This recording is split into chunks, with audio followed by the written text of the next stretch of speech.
Ces 9 skieurs ont totalement disparu. Sur leur campement, leur tente avait été déchirée de l'intérieur et ils sont sortis pieds nus dans la neige alors qu'il faisait moins 25 degrés. Ils ont dû quitter leur tente très rapidement, comme s'ils avaient fui quelque chose d'horrible. Plusieurs jours après leur disparition, un décor sera retrouvé, mais ça ne sera pas vraiment une bonne nouvelle. Il manque les yeux de la victime et sa langue a aussi disparu. À cela se rajoute un autre mystère. Des particules de radioactivité ont été découvertes sur les corps. Les enquêteurs en ont aucune idée de comment ces cadavres ont pu finir dans un état pareil. Enfin, au début c'est ce qu'on croit, mais ils en savent finalement peut-être quelque chose. Bizarrement, ils vont tous refuser de parler. Et ça, on y reviendra. Après avoir passé des dizaines d'heures de recherche pour comprendre le cas de disparition le plus étrange du siècle qui mêle paranoïa, incompréhension, comportement très suspect, je vous fais découvrir tous les détails de cette histoire exceptionnelle. L'affaire du col Dyatlov.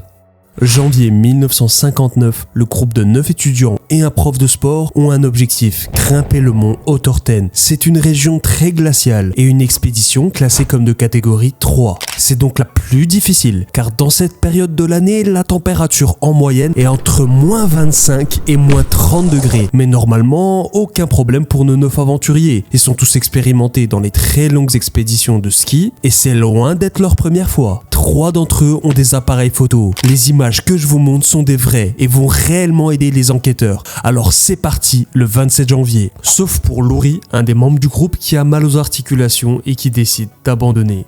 On est très heureux pour lui, croyez-moi. Après seulement 5 jours d'expédition, une décision très étrange est prise par le groupe. Il décide de camper en plein milieu de la neige, dans un endroit très pentu. Pourtant, le groupe est à ne serait-ce qu'1 kilomètre d'une forêt qui permet d'avoir un meilleur abri. Donc pourquoi cette décision? On pense que c'est peut-être simplement que le meneur du groupe, Dyatlov, lui, ne voulait pas vraiment s'éloigner de l'objectif, même pour 1 kilomètre. Une deuxième supposition, c'est qu'ils ont fait ça juste pour s'entraîner dans des conditions difficiles. Mais c'est très peu probable. Finalement, les tentes seront installées pour passer la nuit. Mais peu après minuit, un événement imprévu a poussé des membres de l'expédition en dehors de leur tente. Au début, leur disparition n'inquiète pas plus que ça. Ils sont 9, ils devraient s'en sortir. Enfin, normalement.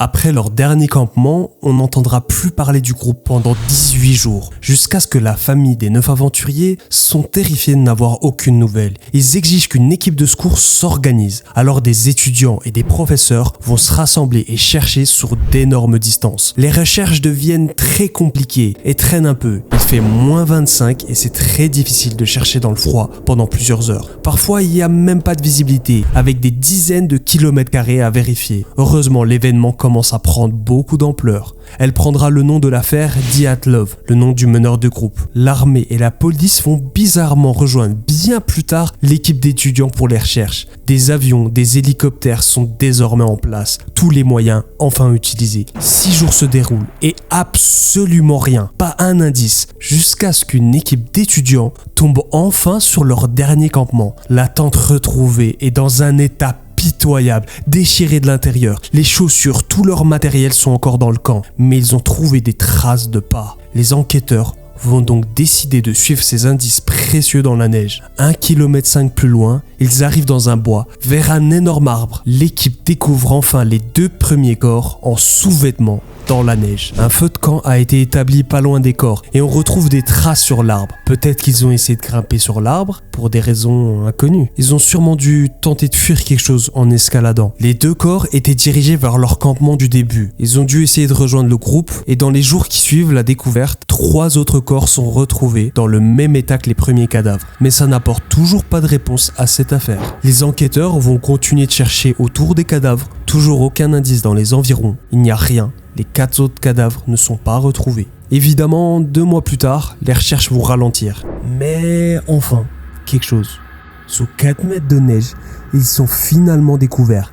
La particularité des 4 cadavres, c'est qu'ils sont bien mieux habillés. Le seul problème, c'est qu'ils ne portent pas leurs vêtements. Mais ceux des étudiants trouvés plus tôt, morts. Cette fois, les cadavres sont malheureusement retrouvés dans un état pitoyable. Cou brisé, des yeux manquants, des côtes qui sont éclatées et une langue qui manque sur un des cadavres. Bon, En réalité, il est courant que les animaux mangent certaines parties de cadavres, donc rien d'anormal pour les yeux et la langue. Par contre, pour le reste, ça on ne sait pas. Bon, maintenant, place aux théories. La principale pensée des enquêteurs, c'est que le groupe a subi une énorme avalanche qui les a tous tués. Mais le souci, c'est que le dossier détaillant leur mort ne contient pas de documents météorologiques en la faveur de cette fameuse avalanche. En plus, ça répond pas à beaucoup de questions. Notamment lors d'une entrevue privée, l'un des anciens enquêteurs dit que son dosimètre a montré des niveaux de radiation hyper élevés sur les corps. Et la source de contamination n'a toujours pas été découverte. Il y a aussi autre chose. Un groupe de randonneurs qui se trouvait à environ 50 km des événements affirme avoir vu d'étranges sphères oranges dans le ciel durant la nuit du drame. Lev Ivanov, qui était chargé de l'enquête, a remarqué la radioactivité des vêtements, révèle qu'il a aussi vu ces fameuses sphères en février 1959, le mois où l'affaire s'est déroulée. Il reçoit l'ordre immédiat de clore l'enquête quand il mentionne les sphères à ses supérieurs. Plus on creuse, plus il y a de questions. Bon, finalement, la conclusion des enquêteurs, c'est que les membres du groupe sont tous morts d'une force irrésistible et inconnue. Le ministère public s'exprime et interdit toute expédition dans les alentours et sur les lieux de l'événement. Tant que la cause des décès n'est pas clairement identifiée, pas de touristes ni de visiteurs. Après les funérailles, les parents des morts affirment que la peau des victimes était d'une étrange couleur brune. Ça commence à faire beaucoup. La vision des sphères oranges dans le ciel, la radioactivité,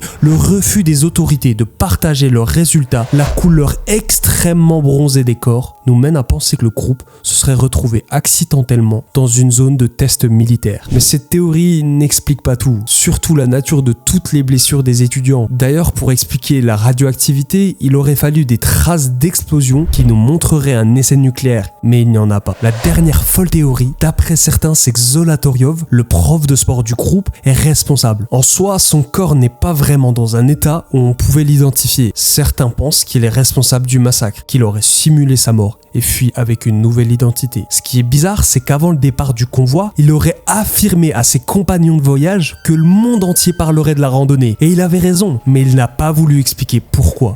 Le mystère aujourd'hui n'est toujours pas résolu.